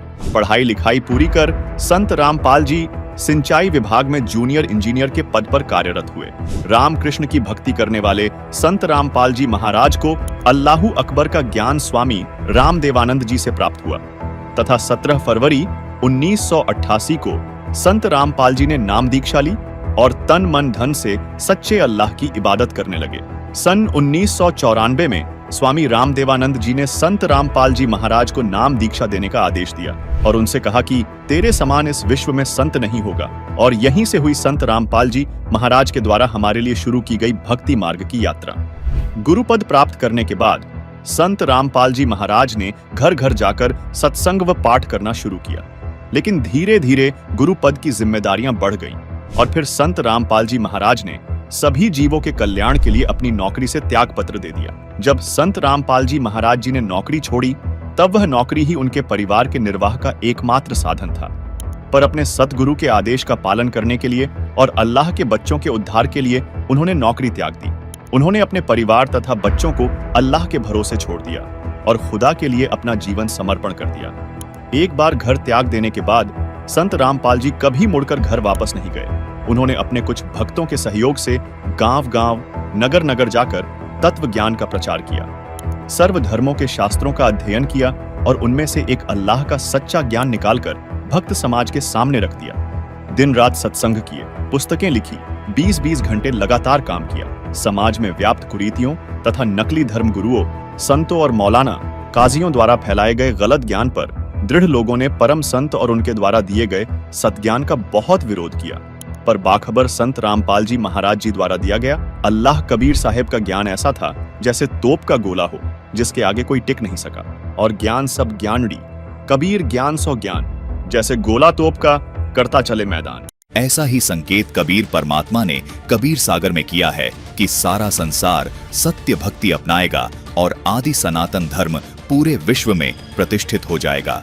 दर्शकों, आदि सनातनी पूजा के प्रथम चरण की ये पूजा ही विश्व में सनातन धर्म प्रतिष्ठित करने में अहम भूमिका निभाएगी। दर्शकों, आज विश्व के सभी प्राणी बेशक अलग अलग धर्मों में बटे हुए हैं। विश्व के सभी मानवों यानी स्त्री व पुरुषों के शरीर की संरचना एक जैसी है तथा इनमें बने कमल भी एक जैसे हैं। प्रत्येक साधक को परमात्मा प्राप्ति के लिए और मोक्ष प्राप्त करने के लिए इन्हीं कमलों से होकर गुजरना होता है। इन 12 अक्षर वाले मंत्र का जाप करने से ये कमल अपने आप खुल जाते हैं। हठ योग करने की कोई आवश्यकता नहीं है। जिस प्रकार ऋषिजन पहले हठ योग करके इन कमलों को खोलने का प्रयत्न करते रहे, जबकि कमलों को खोलने की आसान अवश्रेष्ठ विधि ये है जो संत रामपाल जी महाराज ने बताई है। यही विधि कबीर परमात्मा जी ने अपने शिष्य धर्मदास जी को बताई, अपने शिष्य गरीबदास जी को बताई। यही विधि बाबा नानक जी को तथा उन तमाम महापुरुषों को बताई जिनको कबीर परमात्मा स्वयं आकर मिले। इसी विधि से इन महापुरुषों का मोक्ष हुआ। इन सभी महापुरुषों ने अपने ग्रंथों में इस 12 अक्षर मंत्र को लिपिबद्ध कर दिया था, जिसका प्रमाण आपको संत रामपाल जी महाराज ने प्रमाणित करके दिखा दिया है।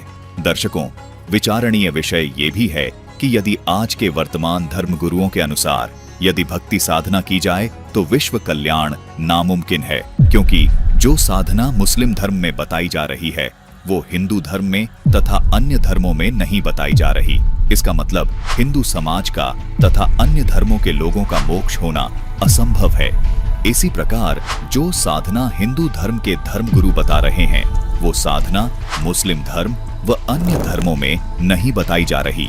इसका मतलब मुस्लिम समाज के लोगों का तथा अन्य धर्मों के लोगों का मोक्ष होना असंभव है। वास्तव में सच तो ये है दर्शकों कि किसी भी धर्म के धर्मगुरुओं के पास विश्व कल्याण का तथा पूर्ण मोक्ष मार्ग का यथार्थ भक्ति का 12 अक्षर मंत्र नहीं है। केवल संत रामपाल जी महाराज ही विश्व में एकमात्र ऐसे संत हैं जो विश्व के संपूर्ण मानव समाज के लिए सभी धर्म ग्रंथों में प्रमाणित भक्ति को पूरे मानव समाज के लिए दे रहे हैं। इसी भक्ति से संपूर्ण मानव समाज का कल्याण हो सकता है। जैसे कबीर जी ने सभी धर्मों की पुण्य आत्माओं को ये सत भक्ति देकर मोक्ष प्रदान किया था, ठीक वैसे ही आज संत रामपाल जी महाराज हर धर्म के धार्मिक लोगों को ये यथार्थ भक्ति प्रदान करके मोक्ष का अधिकारी बना रहे हैं। ये पंचदेव समान रूप से विश्व के सभी प्राणियों के शरीर में बने इन कमलों में विद्यमान हैं। इन पंचदेव को प्रसन्न करने का तथा पूर्ण लाभ प्राप्त करने का ये एकमात्र 12 अक्षर मंत्र है जो जाप करने का है। संत रामपाल जी महाराज इस 12 अक्षर मंत्र का जाप दिन में कम से कम 108 बार अपने शिष्यों को जपने का निर्देश देते हैं, जो विश्व में केवल एकमात्र संत रामपाल जी महाराज ही दे रहे हैं। संपूर्ण विश्व के प्राणी इस 12 अक्षर मंत्र की जब साधना करेंगे तो चारों ओर खुशहाली और भाईचारा कायम होगा। पूरा विश्व एक हो जाएगा और आदि सनातन धर्म पूरे विश्व में प्रतिष्ठित हो जाएगा। सभी मानवों के जीवन से दुख हमेशा हमेशा के लिए खत्म हो जाएगा, क्योंकि इस 12 अक्षर मंत्र में इन पंचदेवों की शक्ति सामूहिक रूप से कार्य करती है। संत रामपाल जी महाराज के अथक प्रयासों से ये शास्त्र प्रमाणित ज्ञान तेजी से विश्व में फैल रहा है। आदि सनातनी पूजा के प्रथम चरण की ये भक्ति पंचदेव से मिलने वाले लाभों को प्रदान करने वाली है तथा संपूर्ण भक्त समाज के लिए संजीवनी है। आदि सनातनी पूजा के 3 चरण होते हैं।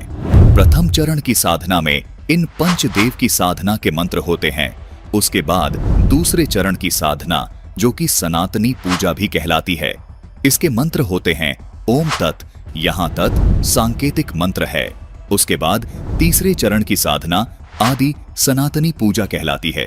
इसके मंत्र होते हैं ओम तत्सत, यहाँ तत् और सत सांकेतिक हैं। भक्ति साधना के इन 3 चरणों को आप इस प्रकार समझें, जैसे प्रथम चरण की साधना जो कि पंचदेव पूजा है, उसको आप प्राथमिक शिक्षा जाने अर्थात 5वीं कक्षा तक की पढ़ाई जाने। जिसके पढ़ने से आपको आपके जीवन में केवल आंशिक लाभ प्राप्त होते हैं। लेकिन प्रथम चरण की ये साधना भक्ति मार्ग में बेहद महत्वपूर्ण है। जिस प्रकार 5वीं कक्षा तक की पढ़ाई पूरी किए बिना 10वीं 12वीं तक की पढ़ाई नहीं की जा सकती, इसी प्रकार प्रथम चरण की ये पंचदेव साधना किए बिना दूसरे व तीसरे चरण की साधना नहीं की जा सकती। दूसरे चरण की साधना जो कि सनातनी पूजा है, ये गीता अध्याय 15 के श्लोक 16 में बताए क्षर और अक्षर पुरुष की पूजा है। इसको आप उच्च शिक्षा अर्थात इसको आप 10वीं तक की कक्षा की पढ़ाई जाने, जो आपको प्राथमिक शिक्षा से कुछ ज्यादा लाभ देती है।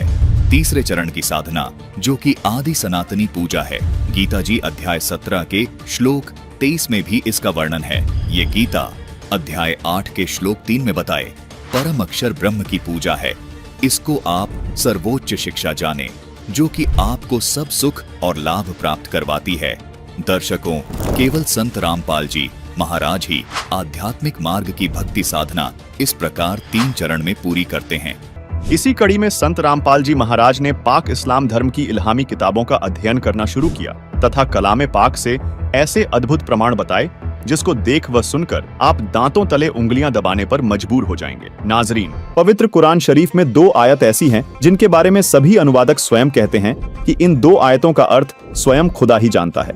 वो 2 आयत कौन सी हैं? आइए दिखाते हैं।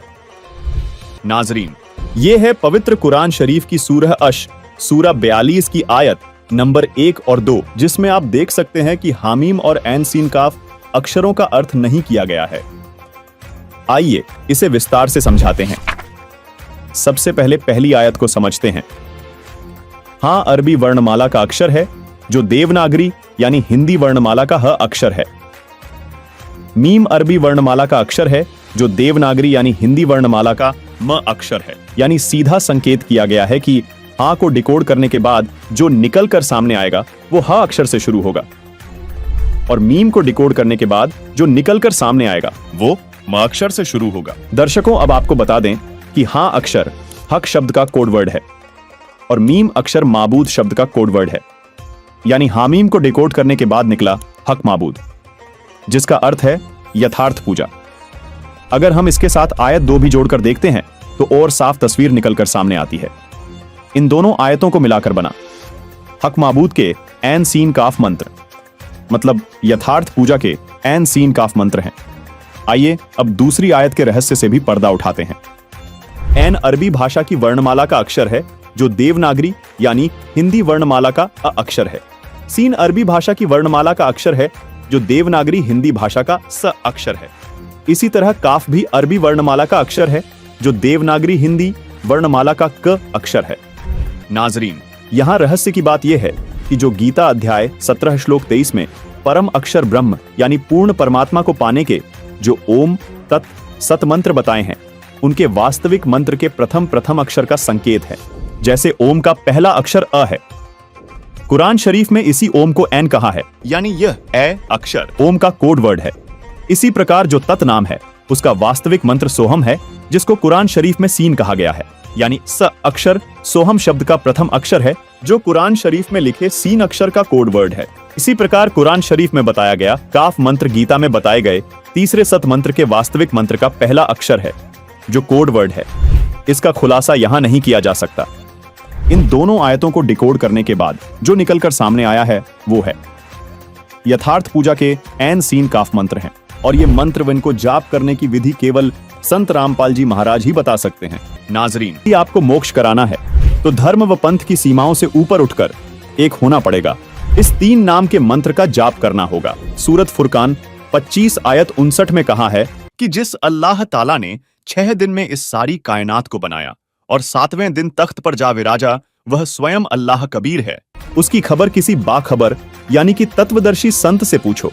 नाजरीन, मजे की बात यह है कि गीता जी में भी अध्याय 4 श्लोक 34 में तत्वदर्शी संत के पास जाने को कहा है। एक और आश्चर्य की बात यह है, पवित्र कुरान शरीफ की सब आयतों का अर्थ अनुवादकों ने किया, परंतु सूरा अश सूरा 42 की आयत नंबर 1 और 2 का अर्थ किसी भी अनुवादक ने नहीं किया है। इससे भी स्पष्ट हो जाता है कि पूरा मुस्लिम समाज इस मूल मंत्र के रहस्य को नहीं जानता जो पूर्ण कल्याणकारक है, जिसको खुदा कबीर ने संत गरीब दास को बताया तथा फिर संत रामपाल जी तक पहुंचाया है। नाजरीन, सबसे बड़ी हैरानी की बात यह है कि आज तक सूरा अश-सूरा 42 की इन आयतों का अनुवाद किसी भी अनुवादकर्ता ने नहीं किया है। लेकिन संत रामपाल जी महाराज जी द्वारा लिखी पुस्तक मुसलमान नहीं समझे ज्ञान कुरान में इन आयतों व मंत्रों एन सीन काफ को पेज नंबर 12 पर पूरे विस्तार से समझाया है। हमारी सभी मुसलमान भाइयों से अपील है कि कृपया संत रामपाल जी महाराज द्वारा लिखी ये पुस्तक मुसलमान नहीं समझे ज्ञान कुरान अवश्य पढ़ें व अपना जीवन धन्य बनाए। जो ये मंत्र ओम तत्सत व एन सीन काफ है, जिससे संसारिक सुख तो मिलेंगे ही मिलेंगे, साथ ही साथ मोक्ष भी प्राप्त होगा। ये एन सीन काफ व ओम तत् सत मंत्र सांकेतिक हैं। गीता, वेद व कुरान में बताए गए ये सांकेतिक मंत्र केवल संत रामपाल जी महाराज के पास है। इसलिए सभी धर्म व सभी पंथ केवल संत रामपाल जी महाराज से ही नाम दीक्षा लेकर मोक्ष प्राप्त कर सकते हैं। नाजरीन, बाखबर संत रामपाल जी महाराज जी कहते हैं कि खुदा को पाने के लिए कोई मजहब बदलने की जरूरत नहीं है, केवल इबादत का तरीका बदलना है। सच्ची खुदा ए पाक की इबादत करनी है, जो पाक आसमानी किताबों तौरेत, इंजील, जबूर, कुरान और गीता, वेद तथा सूक्ष्म वेद यानी कलामे कबीर के मुताबिक हो। संत रामपाल जी महाराज ये सांकेतिक मंत्र 1997 से अपने शिष्यों को दे रहे हैं, जिससे उनको अद्वितीय लाभ हो रहे हैं। उन्हीं शिष्यों में से आपको बाखबर संत रामपाल जी के एक मुस्लिम शिष्य से मिलवाते हैं और जानते हैं कि कैसे कुरान पाक के अनुसार बाखबर संत रामपाल जी के द्वारा बताए गए सही कलमे से उनको वो सारे सुख मिले जिसको वो जगह जगह ढूंढकर जिंदगी से निराश हो गए थे। दर्शकों, अब हम मौजूद हैं सतलोक आश्रम खमाणु, पंजाब, फतेहगढ़ साहिब में, जहां पर संत रामपाल जी महाराज जी के सानिध्य में 3 दिन का भंडारा है, चल रहा है। और जैसा कि हमने अभी तक सुना है कि संत रामपाल जी महाराज के अनुयायी ये दावा करते हैं कि हम किसी जाति, धर्म या किसी मजहब को नहीं मानते। और जैसा कि इनका स्लोगन भी है कि जीव हमारी जाति है, मानव धर्म हमारा, हिंदू, मुस्लिम, सिख, ईसाई, कोई धर्म नहीं है न्यारा। तो इसका एक जीता जागता उदाहरण आज हम देख रहे हैं और आपको बताएंगे किस प्रकार एक मुस्लिम श्रद्धालु भी यहाँ पर बराबर जैसे अन्य श्रद्धालु सेवा कर रहे हैं उसी प्रकार की सेवा में संलग्न है।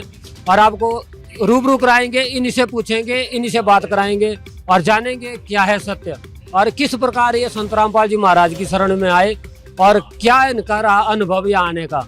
तो जानते हैं इन्हीं से। नमस्कार सर। सर आपका नाम क्या है? मेरा नाम सलीम अहमद है जी। सर कहाँ से आए हैं? पटियाला से आए जी। किस प्रकार की सेवा यहाँ पर कर रहे हैं आप? ਤੇ ਸਿਕਿਉਰਿਟੀ ਦੀ ਸੇਵਾ ਲੱਗੀ ਹੋਈ ਹੈ ਜੀ। ਮਤਲਬ ਚੈੱਕ ਕਰ ਰਹੇ ਹਾਂ, ਬੈਗ ਚੈੱਕ ਕਰਨੇ ਆ ਵੀ ਕੋਈ ਅੰਦਰ ਖਾਣ ਪੀਣ ਵਾਲਾ ਸਮਾਨ ਨਹੀਂ ਜਾਣਾ ਚਾਹੀਦਾ, ਬਾਕੀ ਕੋਈ ਨਸ਼ੀਲੀ ਵਸਤੂ नहीं अंदर जानी चाहिए। संत रामपाल जी महाराज से जुड़ने का कारण क्या रहा? संत रामपाल जी जुड़ने का कारण जी, मेरा बेटा बीमार था, उसको मतलब बहुत ਅਸੀਂ इलाज कराया, ਉਹਦਾ ਉੱਪਰੀ ਕਸਰ ਸੀਗੀ ਜੀ, ਉਹਨੂੰ बहुत ज़्यादा इलाज कराया, काफ़ी घूमे फिरे ਅਸੀਂ, मतलब हिंदू धर्म च भी गए, बहुत मुसलमान धर्म वाले मतलब जैसे कि आप मुस्लिम धर्म से अगर बिलोंग करते हैं तो मुस्लिम धर्म से बहुत सारे पीर हैं, पैगंबर हैं, बहुत सारे लोग उनके पास अपने बच्चों को या परिवार की समस्या लेकर जाते हैं, तो आप उनके पास भी जा सकते हैं। संत रामपाल जी महाराज की शरण में क्यों? ਅਸੀਂ ਕਲੀਅਰ मतलब पता लगा था भी कोई कलीयर मतलब इलाज होता है कोई भूत प्रेतां ਦਾ। ਅਸੀਂ 1 ਸਾਲ ਉੱਥੇ ਕਲੀਅਰ ਬੈਠੇ ਰਹੇ, ਉੱਥੇ ਕੋਈ ਸਾਡਾ मतलब ਇਲਾਜ ਨਹੀਂ ਹੋਇਆ। ਉਸ ਤੋਂ ਬਾਅਦ ਹਿੰਦੂਆਂ ਦੇ ਆਪਣਾ ਮਾੜੀਆਂ ਤੇ ਜਿਹੜੇ ਚੌਂਕੀ ਵਗੈਰਾ ਲਾਉਂਦੇ ਆ, ਉੱਥੇ ਕਾਫੀ ਅਸੀਂ मतलब ਸਮਾਂ ਬਰਬਾਦ ਕਰਿਆ, ਪੈਸਾ ਵੀ ਬਹੁਤ ਬਰਬਾਦ ਹੋਇਆ, ਪਰ ਉੱਥੇ ਸਾਨੂੰ ਕੋਈ ਸੁਣਾਈ ਨਹੀਂ ਹੋਈ, मतलब ਸਾਰੇ ਪਾਸੇ ਦੇ ਜਵਾਬ ਮਿਲ ਗਿਆ, ਅਸੀਂ ਨਿਰਾਸ਼ ਹੋ ਗਏ। ਉਸ ਤੋਂ ਬਾਅਦ ਅਸੀਂ ਪਰਮਾਤਮਾ ਦਾ ਸਤਸੰਗ ਸੁਣਨ ਨੂੰ ਮਿਲਿਆ। ਉਸ ਤੋਂ ਬਾਅਦ ਸਤਸੰਗ 'ਚ ਪਤਾ ਲੱਗਿਆ ਸਾਨੂੰ, मतलब ਉੱਥੇ ਸਤਸੰਗ ਤੋਂ ਬਾਅਦ ਜਿਹੜਾ ਆਪਣਾ ਬੱਚਿਆਂ ਦੇ ਇੰਟਰਵਿਊ ਆਉਂਦੇ ਨੇ ਜਾਂ ਭਗਤਾਂ ਦੇ ਇੰਟਰਵਿਊ ਆਉਂਦੇ ਨੇ, ਉਹ ਇੰਟਰਵਿਊ ਸੁਣੇ ਅਸੀਂ। ਉਹਨਾਂ 'ਚ ਪਤਾ ਲੱਗਿਆ ਵੀ ਪਰਮਾਤਮਾ ਕਬੀਰ ਆ, ਵੀ ਪਰਮਾਤਮਾ ਕਬੀਰ ਬਾਰੇ ਪਤਾ ਲੱਗਿਆ। ਸਾਡੇ ਤਾਂ ਪਰਮਾਤਮਾ ਨੂੰ ਨਿਰਾਕਾਰ ਮੰਨਦੇ ਆ, ਪਰ ਉੱਥੋਂ ਪਤਾ ਲੱਗਿਆ ਵੀ ਇੱਥੋਂ ਸ਼ਾਇਦ ਸਾਡੀ ਕੋਈ ਸੁਣਵਾਈ ਹੋ ਜਾਵੇ। ਫਿਰ ਉਸ ਤੋਂ ਬਾਅਦ ਅਸੀਂ मतलब इंटरव्यू देख के मैं करते हैं बच्चे ना। आपने क्या ऐसा इंटरव्यू में क्या ऐसा सुना जिससे आपको लगा कि मतलब आपका जो मुस्लिम धर्म है वहाँ पर समाधान नहीं होगा और संत रामपाल जी महाराज की शरण में आने से आपका उस समस्या का समाधान हो जाएगा? इंटरव्यू ਜਿਹੜੇ ਭਗਤ मतलब ਆਪਣੇ ਬਾਰੇ ਦੱਸ ਰਹੇ ਸੀ ਵੀ ਸਾਨੂੰ ਆਹ ਲਾਭ ਹੋਏ ਨੇ, ਕਿਸੇ ਤਰ੍ਹਾਂ ਸਾਡੇ ਇਲਾਜ ਹੋਏ ਜਾਂ मतलब ਕੋਈ ਭੂਤ ਪ੍ਰੇਤ ਵਾਲਾ ਇਲਾਜ ਹੋਇਆ ਕਿਸੇ ਦਾ, ਕਿਸੇ मतलब ਲੋਕਾਂ ਆਪਣੇ ਲਾਭ ਦੱਸੇ ਉਹਨਾਂ ਨੇ। ਉਹਨਾਂ ਦੇ ਕਾਰਨ ਮੈਨੂੰ ਮਤਲਬ ਵਿਸ਼ਵਾਸ ਹੋਇਆ ਵੀ ਸ਼ਾਇਦ ਸਾਡਾ ਮਤਲਬ ਸਾਨੂੰ ਵੀ ਇੱਥੋਂ ਲਾਭ ਹੋ ਸਕਦਾ, ਸਾਡਾ ਬੱਚਾ ਸ਼ਾਇਦ ठीक हो जाए ਇੱਥੇ। उस तो बाद जब आप संत रामपाल जी महाराज की शरण में आए, उससे पहले किसी डॉक्टर को भी दिखाया था आपने? हाँ, डॉक्टर को दिखाया था, ਅਸੀਂ ਰਜਿੰਦਰਾ ਆਪਣਾ ਰਜਿੰਦਰਾ ਹਸਪਤਾਲ 'ਚ ਵੀ ਦਿਖਾਇਆ। ਰਜਿੰਦਰਾ ਹਸਪਤਾਲ ਵਾਲਿਆਂ ਨੇ ਬਾਕੀ ਸਾਨੂੰ PGI ਭੇਜਿਆ। PGI 'ਚ ਵੀ 1 ਸਾਲ ਇਹਦਾ ਟ੍ਰੀਟਮੈਂਟ ਚੱਲਿਆ ਬੱਚੇ ਦਾ। ਉਸ ਤੋਂ ਬਾਅਦ ਪਤਾ ਨਹੀਂ ਨਸ਼ੇ ਦੀਆਂ ਗੋਲੀਆਂ ਦਿੰਦੇ ਰਹੇ ਹੋ, ਇੱਕ ਸਾਲ ਪੂਰਾ ਟ੍ਰੀਟਮੈਂਟ ਚੱਲਿਆ, ਨਸ਼ੇ ਦੀਆਂ ਗੋਲੀਆਂ ਦਿੰਦੇ ਰਹੇ ਹੋ। ਕਹਿੰਦੇ ਵੀ ਬਸ ਇਹੀ ਇਲਾਜ ਹੈ, ਇਸ ਤੋਂ ਬਗੈਰ ਹੋਰ ਕੋਈ ਇਲਾਜ ਨਹੀਂ ਹੈ। ਉਸ ਤੋਂ ਬਾਅਦ ਉੱਥੋਂ ਵੀ ਸਾਨੂੰ ਮਤਲਬ ਨਿਰਾਸ਼ਾ ਹਾਲ ਮਤਲਬ ਹੋਈ। तो संत रामपाल जी शरण में आने के बाद आपको कोई लाभ भी मिला? ਹਾਂ ਜੀ, ਸੰਤ ਰਾਮਪਾਲ ਦੀ ਆਪਣਾ ਜਦੋਂ ਅਸੀਂ ਸ਼ਰਨ ਲਈ ਤਾਂ ਉਸ ਤੋਂ ਬਾਅਦ ਮਤਲਬ ਉਸ ਤੋਂ ਬਾਅਦ ਬੱਚਾ ਠੀਕ ਹੋ ਗਿਆ ਨਾਲ ਦੀ ਨਾਲ। ਬਾਕੀ ਉਸ ਤੋਂ ਬਾਅਦ ਸਾਨੂੰ ਮਤਲਬ ਅਸਲ ਗਿਆਨ ਤਾਂ ਉਸ ਤੋਂ ਬਾਅਦ ਪਤਾ ਲੱਗਿਆ ਵੀ ਜੋ ਅਸੀਂ ਧਰਮ ਮੁਸਲਮਾਨੀ ਧਰਮ 'ਚ ਇਬਾਦਤ ਕਰ ਰਹੇ ਤੇ ਵੀ ਉਹ ਇਬਾਦਤ ਮਤਲਬ ਉਦੋਂ ਇਬਾਦਤ ਇਹਦੀ ਇਬਾਦਤ ਮਤਲਬ ਕਿੰਨਾ ਫਰਕ ਆ। ਜਿਹੜੀ ਅਸਲ ਇਬਾਦਤ ਆ ਮੁਸਲਮਾਨੀ ਧਰਮ 'ਚ ਤਾਂ ਪਰਮਾਤਮਾ ਨੂੰ ਨਿਰਾਕਾਰ ਮੰਨਦੇ ਨੇ, ਪਰ ਜੋ ਇੱਥੇ ਆ ਕੇ ਪਤਾ ਲੱਗਿਆ ਸਾਨੂੰ ਵੀ ਪਰਮਾਤਮਾ ਜਿਹੜਾ ਅੱਲਾ ਹੈ ਉਹ ਕਬੀਰ ਆ, ਉਸ ਦੀ ਇਬਾਦਤ ਕਰਨ ਨਾਲ ਹੀ ਸਾਨੂੰ ਲਾਭ ਮਿਲਣਗੇ। ਬਾਕੀ ਜੋ ਇਬਾਦਤ ਮੁਸਲਮਾਨ ਕਰ ਰਹੇ ਨੇ ਪਿਛਲੀ ਜੋ ਨਿਰਾਕਾਰ ਪਰਮਾਤਮਾ ਅੱਲਾ ਦੀ ਇਬਾਦਤ ਕਰ ਰਹੇ ਨੇ, ਪਰ ਉਹ ਇਬਾਦਤ 'ਚ ਕਿਸੇ ਨੂੰ ਕੋਈ ਲਾਭ ਨਹੀਂ ਹੋ ਰਿਹਾ। आपको कैसे पता लगा, जैसे आप और संत रामपाल जी महाराज के सत्संग आपने देखे या उनसे बात की, तो आपको कैसे पता लगा कि अल्लाह कबीर है? और कुरान शरीफ में इसके बारे में कहाँ लिखा है? कुरान शरीफ में आयत फुरकानी 52 लेके 59 तक लिखा हुआ है भी जो अल्लाह कबीर है, उसने ज़मीन और आसमान 6 दिन में बनाया और उसके बाद तख्त पे जा बिराजा। वो अल्लाह कबीर है, उसका पूरा प्रमाण है। उसके का मतलब वो प्रमाण सुनने तो बाद ही सानू विश्वास होया भी अल्लाह जो अल्लाह है कबीर है। तो कब जुड़े फिर संत रामपाल जी महाराज से? आप कब जुड़े थे? ਅਸੀਂ ਸੰਤ ਰਾਮਪਾਲ ਜੀ ਮਹਾਰਾਜ ਨਾਲ ਜੁੜੇ ਸੀਗੇ 2019 ਚ 5 ਮਈ ਨੂੰ ਨਾਮਦਾਨ ਲਿਆ ਸੀ ਪੂਰੇ ਪਰਿਵਾਰ ਨੇ, ਬੱਚਿਆਂ ਸਮੇਤ ਅਸੀਂ ਪੂਰੇ ਪਰਿਵਾਰ ਨੇ ਨਾਮ ਲਿਆ। ਬਾਕੀ ਉਸ ਤੋਂ ਬਾਅਦ ਸਾਨੂੰ ਬੜੇ ਲਾਭ ਹੋਏ। उसके लिए आपको जैसे मतलब कोई फीस वगैरह कुछ पैसे, या आप जैसे मुस्लिम धर्म से थे तो आपके लिए कोई अलग से कुछ सिस्टम था या एक जैसा ही सबके लिए था? ਨਹੀਂ ਸਾਨੂੰ ਫ੍ਰੀ ਚ ਨਾਮ ਦੀਕਸ਼ਾ ਫ੍ਰੀ ਚ ਮਿਲੀ ਆ ਸਾਨੂੰ। ਬਾਕੀ ਕੋਈ ਸਾਡਾ ਪੈਸਾ ਨਹੀਂ ਖਰਚਾ ਆਇਆ, ਕੋਈ ਬੱਚੇ ਦੇ ਇਲਾਜ ਪਰ ਨਹੀਂ ਕੋਈ ਸਾਡਾ ਉਸ ਤੋਂ ਬਾਅਦ ਕੋਈ ਖਰਚਾ ਆਇਆ, ਸਭ ਕੁਝ ਫ੍ਰੀ ਹੋਇਆ। ਅਸੀਂ ਪਰਮਾਤਮਾ ਦਾ ਬਹੁਤ ਸ਼ੁਕਰਗੁਜ਼ਾਰ ਕਰਦੇ ਹਾਂ ਪਰਮਾਤਮਾ ਦਾ ਵੀ ਸਾਨੂੰ ਹੁਣ ਤੱਕ ਮਤਲਬ ਲਾਭ ਹੋ ਰਹੇ ਨੇ। ਜਦੋਂ ਅਸੀਂ ਪਰਮਾਤਮਾ ਸੰਤ ਰਾਮਪਾਲ ਜੀ ਪਰਮਾਤਮਾ ਦੀ ਇਬਾਦਤ ਕਰਨ ਲੱਗੇ ਹਾਂ, ਉਸ ਤੋਂ ਬਾਅਦ ਹੀ ਸਾਨੂੰ ਅਸਲ ਲਾਭ ਹੋਏ ਆ। ਉਸ ਤੋਂ ਬਾਅਦ ਇਹ ਪਤਾ ਲੱਗਿਆ ਵੀ ਅਸਲ ਇਬਾਦਤ ਇਹੀ ਆ ਜਿਹੜੇ ਮੁਸਲਮਾਨ ਇਬਾਦਤ ਕਰ ਰਹੇ ਨੇ, ਉਹ ਇਬਾਦਤ 'ਚ ਕਿਸੇ ਨੂੰ ਕੋਈ ਲਾਭ ਨਹੀਂ ਹੋ ਰਿਹਾ। आप जैसे मुस्लिम भाई और भी हमारे श्रद्धालु हैं, वो अगर सुन रहे हैं हमारे मतलब विचार या हमारे जो डिबेट्स हैं वो देख रहे होंगे, तो उनको कुछ बताना चाहेंगे आप? ਹਾਂ ਜੀ, ਮੈਂ ਤਾਂ ਉਹਨਾਂ ਨੂੰ ਸਾਡੇ ਇਸਲਾਮ ਧਰਮ ਵਾਲਿਆਂ ਨੂੰ ਇਹੀ ਇਬਾਦਤ ਮਤਲਬ ਇਹੀ ਗੁਜ਼ਾਰਿਸ਼ ਕਰਨਾ ਚਾਹੁੰਦਾ ਵੀ ਇਹ ਅਸਲ ਇਬਾਦਤ ਜਿਹੜੀ ਉਹ ਅੱਲਾ ਕਬੀਰ ਦੀ ਆ। ਬਾਕੀ ਜਿਹੜੀ ਇਬਾਦਤ ਮੁਸਲਮਾਨ ਅੱਜ ਤੱਕ ਚੱਲ ਰਹੇ ਆ ਉਹ ਇਬਾਦਤ ਅੱਗੇ ਕੰਮ ਨਹੀਂ ਆਊਗੀ। ਅੱਗੇ ਅਗਰ ਉਹ ਇਬਾਦਤ ਕਰਦੇ ਰਹਿਣਗੇ ਤਾਂ ਅੱਗੇ 84 ਲੱਖ ਜੂਨੀ 'ਚ ਜਾਣਗੇ। ਉਹ 84 ਲੱਖ ਜੂਨੀ ਤੋਂ ਬਚਣ ਲਈ ਕੁਰਾਨ ਦੇ ਵਿੱਚ ਸੂਰਾ ਨੰਬਰ 42 'ਚ ਐਨ ਸੀਨ ਕਾਫ ਹੈ, ਜੋ ਮਤਲਬ ਅੱਜ ਤੱਕ ਕਿਸੇ ਮੌਲਵੀ ਨੇ ਜਾਂ ਕਿਸੇ ਵੀ ਗੁਰੂ ਨੇ ਕਿਸੇ ਨੂੰ ਇਹਦੇ ਬਾਰੇ ਬਖਾਨ नहीं किया, सिर्फ संत रामपाल जी महाराज ने बखान किया। एन सीन काफ जैसे आपने पूछा, एन सीन काफ ये क्या है? एन सीन काफ ਐਨ ਸੀਨ ਕਾਫ असली कलमे यही हैं ਜਿਹੜੇ अपना 84 ਲੱਖ ਜੂਨੀ ਤੋਂ ਬਚਾ ਕੇ ਆਪਣਾ ਸਤਲੋਕ ਪਹੁੰਚਾਉਣਗੇ। ਅਸਲੀ ਕਲਮੇ ਇਹੀ ਆ, ਸਾਨੂੰ ਇਹਨਾਂ ਦੀ ਇਬਾਦਤ ਕਰਨੀ ਪੈਣੀ ਹੈ ਤਾਂ ਅਸੀਂ ਇਹ ਜਨਮ ਮਰਨ ਤੋਂ ਛੁਟਕਾਰਾ ਪਾ ਸਕਦੇ ਹਾਂ। Thank you sir. Sat Sri ਅਕਾਲ। दर्शकों, जैसा कि आपने देखा कि एक श्रद्धालु, इनका कहना है कि संत रामपाल जी महाराज की शरण में आने के बाद इनको वो लाभ हुए जो लाभ इन्होंने लगभग इनकी उम्र जैसे आपने देखा कम से कम 50 साल रही होगी, तो इतनी उम्र में इन्होंने लगातार जो मुस्लिम धर्म में भक्ति करी, उससे इनको लाभ नहीं हुए जो लाभ इनको यहाँ संत रामपाल जी महाराज की शरण में आने के बाद हुए हैं। नाजरीन, चाहे आप किसी भी मजहब को मानते हो, चाहे वो इस्लाम हो, हिंदू मजहब हो या कोई और, परंपरागत इबादत से जन्नत का दरवाजा नहीं खुलने वाला। असली जन्नत तो केवल वही प्राप्त कर सकता है जो पाक आसमानी किताबों के अनुसार बाखबर यानी तत्वदर्शी यानी संत रामपाल जी द्वारा बताई गई सच्ची साधना को अपनाता है। इस वीडियो में हमने आपको पाक आसमानी किताबों के अनुसार वो गुप्त साधना के रहस्य बताए जो आपको जन्नत का हकदार बनाएगी। वो सच्ची इबादत संकेतों में आपको इस वीडियो में कुरान और अन्य पवित्र आसमानी किताबों के अनुसार समझा दी गई है। नाजरीन, हमारा मकसद आपको किसी प्रकार से परेशान करने का नहीं है, लेकिन सच्चाई से रूबरू करवाना जरूरी है, अपने सच्चे खुदा की राह बताना। आप हमारे भाई बहन हो, हमारी रूह हो, हमसे जुड़े हो, आप सब उस एक सबसे बड़े अल्लाह हूं अकबर के बच्चे हो, और सही राह दिखाना बाखबर संत रामपाल जी का मकसद है। नाजरीन, हम न्यूज नेशन चैनल का शुक्रिया पहले ही कर चुके हैं। इन्होंने बहुत ही अनमोल काम किया तथा न्यूज नेशन चैनल वालों से हम निवेदन करते हैं कि आप सच्चे देश के हितैषी हो और जन हितैषी हो तो इस वीडियो को आप अपने चैनल पर चलाएं, ताकि ये हिंदू और मुसलमान का झंझट ही खत्म हो जाए और एक आदि सनातन मजहब पूरे विश्व में प्रतिष्ठित हो सके। उम्मीद है आप जरूर हमारे निस्वार्थ और परमार्थ के कार्य को मानोगे, समझोगे और अपना कल्याण करवाओगे। पूरी वीडियो देखने के लिए आपका बहुत बहुत शुक्रिया।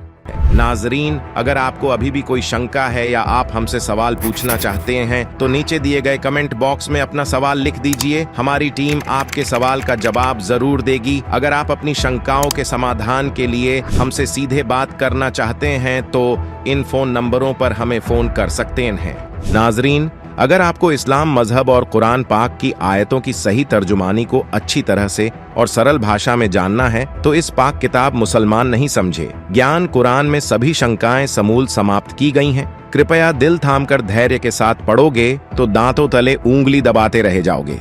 लेखक बाखबर संत रामपाल जी महाराज ने इस पुस्तक को यथार्थ संपूर्ण अध्यात्म ज्ञान से प्रमाणों सहित लिखा है। नाजरीन, ये किताब हिंदी तथा उर्दू दोनों भाषाओं में उपलब्ध है। अगर आप इस पुस्तक को मंगवाना चाहते हो तो निम्न फोन नंबरों पर हमें अपना नाम, पूरा पता भेजें। आपको मुसलमान नहीं समझे ज्ञान कुरान किताब आपके घर तक फ्री में पहुंचाई जाएगी। आप सभी को धन्यवाद दोस्तों, समय निकालकर हमारे वीडियो को देखने के लिए। हम जल्द ही एक और नई वीडियो को लेकर वापस आएंगे। इस चैनल पर हम इस्लामिक ज्ञान, धार्मिक तर्जुमानी, कुरान के तफसीर, हदीस और अन्य इस्लामिक विषयों पर वीडियोस शेयर करते हैं। हम इस्लाम के मूल्यों और नए रास्ते के बारे में चर्चा करते हैं और आपके जीवन को एक सकारात्मक रूप में प्रभावित करने के लिए प्रेरित करते हैं। यदि आपने हमारे चैनल को अभी तक सब्सक्राइब नहीं किया है तो कृपया सब्सक्राइब बटन पर क्लिक करें और वीडियोस को लाइक, कमेंट और शेयर करना ना भूलें। आप हमें अन्य सोशल मीडिया पर भी फॉलो कर सकते हैं। मुसलमान धर्म से संबंधित अधिक जानकारी के लिए पढ़ें बाखबर संत रामपाल जी महाराज द्वारा लिखित पुस्तक मुसलमान नहीं समझे ज्ञान कुरान। पुस्तक को अभी प्राप्त करने के लिए नीचे दिए गए नंबरों पर संपर्क करें।